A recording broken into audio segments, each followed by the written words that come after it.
I don't think that people should have to choose between paying their mortgage or staying with their 1-pound child that's fighting for his life in the NICU. So I have a family of 3. Myself, I have a 13-year-old son named Abrian, and I have a 10-month-old son named Jalen. When I had my first son, I didn't have a job that was very supportive of needing time off, and they actually terminated me because I was on bed rest because I couldn't come to work because the baby was coming early. After he was born, I went on Medicaid. Luckily, Medicaid had offered transportation to and from the doctors. If I didn't have that, I don't know how I would have gotten to the doctor's appointments.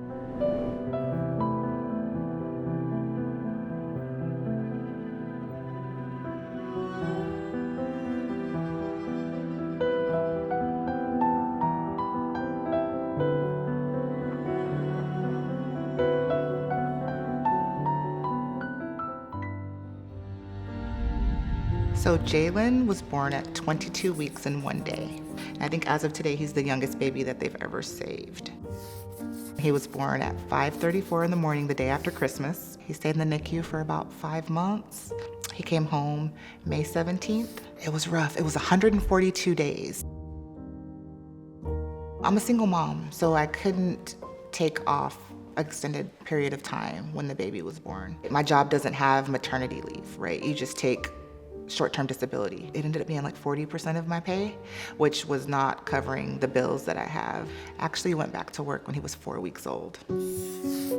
I'd get up at 5 in the morning, I'd work until 1:30, I'd get off work, get down to the hospital and stay from 2 to 5 or 6 in the evening every day. It was hard leaving him there. Anybody who's a mother knows, you're pregnant, you have this baby inside, and you're supposed to have the baby and take the baby home. You have a baby, you're pregnant, and then your baby's gone.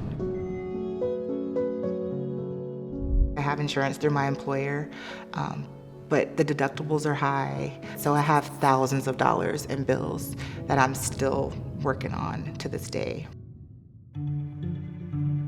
A lot of times our socioeconomic status lead to things that cause disparities. I think there should be an extra care given to women of color.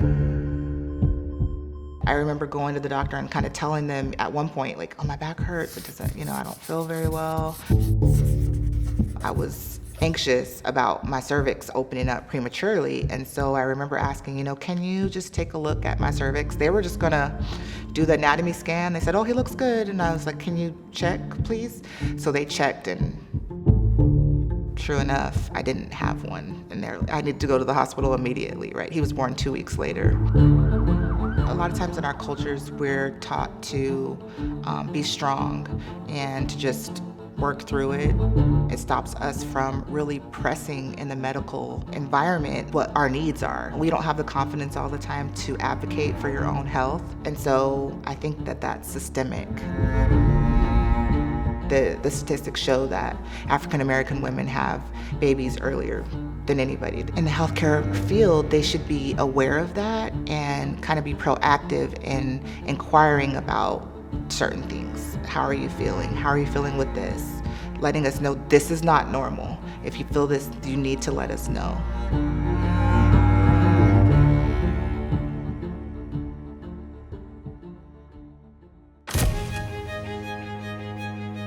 I feel lucky in so many ways. I feel lucky that his outcome is not by chance. I know that some people can't afford the care that he got. I understand that some people may not be willing or able to take on that kind of medical debt. It's important that small Black children realize that their place in society is just as important as everyone else's. That if they're born in a circumstance where they need intensive care, that they were given all the care that someone of any other race was given. I think it does a lot for your self-esteem as a person to grow up in a society where you truly believe that. not all of us have had that experience. And so we grow up without really truly believing that we have a place or that we are valued in this society.